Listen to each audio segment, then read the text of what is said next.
Hello, my friend. Welcome back to the School for School Counselors podcast. I'm Steph Johnson, your host. Glad to be back here with you again for another episode. And this is kind of a big one. It's episode 45, but at the time we're releasing this, y'all, it's our birthday. School for School Counselors is turning 3 years old today, the day of release. And I'm so excited and humbled and grateful to have been able to build this community of amazing professionals and just to be able to talk to all of you, to learn from you, to collaborate with you, and to see what has come from all of that. What started as a simple Facebook group during the COVID quarantines has turned into something beyond anything I could have imagined back then. We were just getting on little Zoom meetings together, trying to figure out how to work Zoom back in those days, if you remember that. Having meetings, supporting my colleagues in coming back post-COVID, sharing ideas and resources. I think we were the only counseling group that put out our own guide about counseling during COVID, and we brainstormed all the different ways counselors could still maintain connection and relationship with their students while we were all stuck at home. And from that, y'all, things just exploded. I remember distinctly in one Zoom meeting talking to the folks there and saying, someone needs to put together some kind of a library of all the things that grad school never taught us, all the things that we come in here and talk about. We need to make a library about that. Do you think we should do that? And everybody unanimously said yes. And so we started building that almost immediately. We built what is now known as our School for School Counselors Mastermind. From there, we built our Get the Job program for interview and resume prep, helping folks get hired as school counselors. And then we launched the podcast this past summer. The podcast is not quite 1 year old. We'll be coming up on that in July, so that's exciting as well. But this world, this community, has grown beyond my wildest expectations and is something that I'm so grateful for, and I'm so grateful that you're here as well. This week, I want to talk about summer plans for students. Summer plans are something that you can develop to kind of hold off that summer slide of social emotional skills that students have built during the school year. Often when we talk about summer slide, we're talking about math skills or reading skills, right? Kids lose some of that when they're away from school for an extended period of time. Well, the same thing can happen with our social emotional skills, things that students have been working on in Tier 2 or Tier 3 groups or individual counseling. Or we might also want to target students who are just beginning to develop some of these skills, and we don't want them to lose them before they're really cemented in. We can create these summer plans by helping students identify their triggers, develop and use their coping mechanisms, identify strategies or people that they can go to for summer connection. And some students are going to need a safety component built into their summer plan as well.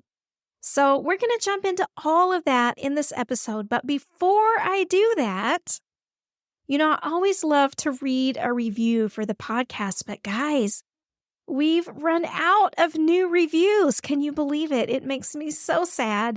I love reading what you think about what we're putting out in the podcast, and I want you to send in more. It's time to submit your reviews.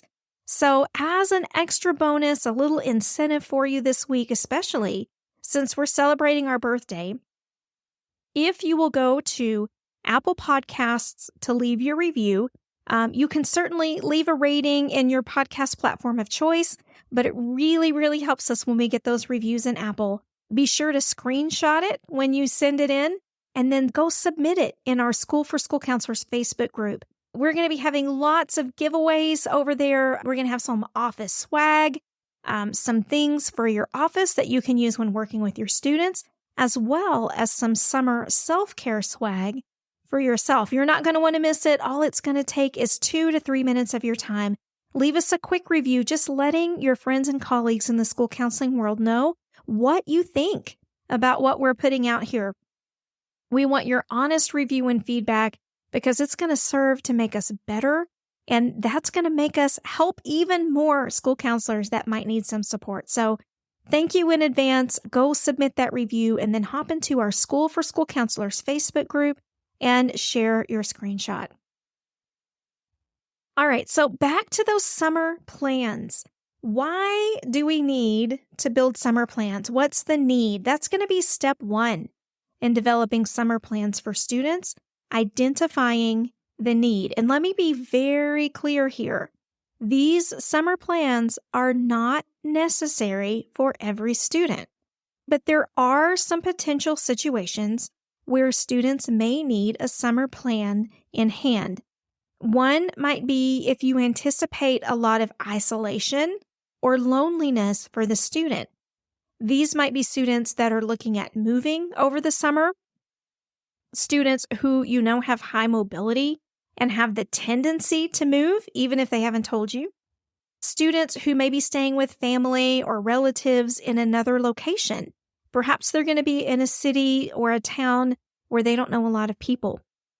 Students who are going away for an extended period of time, perhaps to a camp or something like that, or students who are going into virtual lockdown over the summer.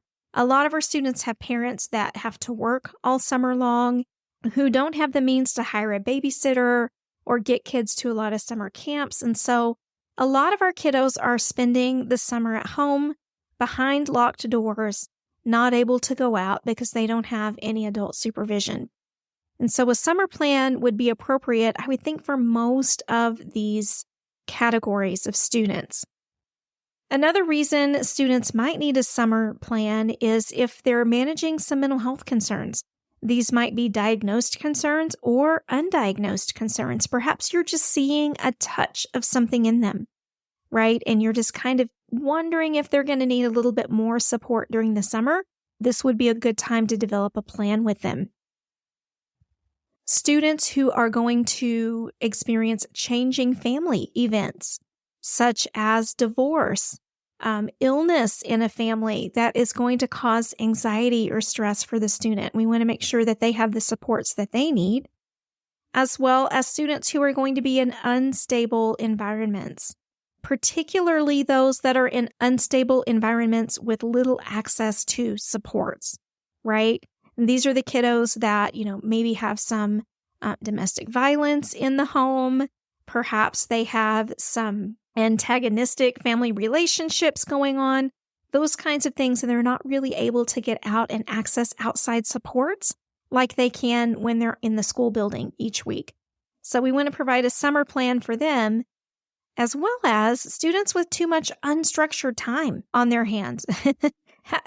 How many of those do you have on your campus who, beyond the limits of what you would expect to see in unstructured summertime, because, we all get a little lax, right?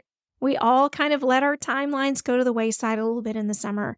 But who are your kiddos that are going to be having just way too much unstructured time? They may need a summer plan to help keep them on track as well. These summer plans are going to help students learn how to apply their coping skills independently. It's going to give them a little bit of a push and a reminder to utilize those throughout the summer. They're going to help students maintain positive relationship gains with their parents, with their guardians, or with their peers, particularly if they've been working hard on developing those or getting those to feel a little bit better. We don't want them to slide backwards out of those. So we're going to really want to focus on those relationships. These summer plans are going to help students keep tabs on their own emotional wellness. It's going to guide them toward a little bit of self-assessment and deciding in how they're really doing. And they provide a sense of stability, a sense of purpose over the summer, and help them maintain and grow their confidence and their feeling and sense of control in their life. So that all sounds fantastic, right? We know we've got students who need summer plans. The benefits sound amazing. So now, how do we go about creating these things? What are we going to put in it, and how do we go about the process of it? Well, My friend, I've got you covered. So when we sit down to create a summer safety plan, the most important thing is that we remember this should be a collaborative process, right? You need to be collaborating with the student, not dictating or mandating what you think they should do. The first thing you want to do is identify their triggers or their concerns for the summer. What are some things that they think might trip them up? What are some past issues or circumstances that have come to light that they really had a difficult time with when they were home for the summer? Identify those, lay them out on paper. Then list all of the students' preferred coping skills. If you've been working with them for any time throughout the year, you likely have a list of these somewhere that the student has either completed, you have a visual aid or something. You're going to want to list their preferred coping skills on the summer plan. Then you're going to want to create some goals with the student. What are some realistic goals that they could set for themselves over the summer? Beyond, like high score in their game or however those things work. I'm dating myself here. I don't think their games quite work like that anymore, but you know what I mean. Let's set at least one or two productive goals for the summer, something they really want to achieve or accomplish or learn about in their summer. Fourth, we're going to go forth and flag the minefield. What it means is looking ahead. What are some things that could potentially derail the student's plan? What are some roadblocks they might come up against? We're going to be proactive and try to think ahead to those and identify what they are so that the student knows how they want to address them if they come up. All right, so we've got 4 components so far to our summer plan.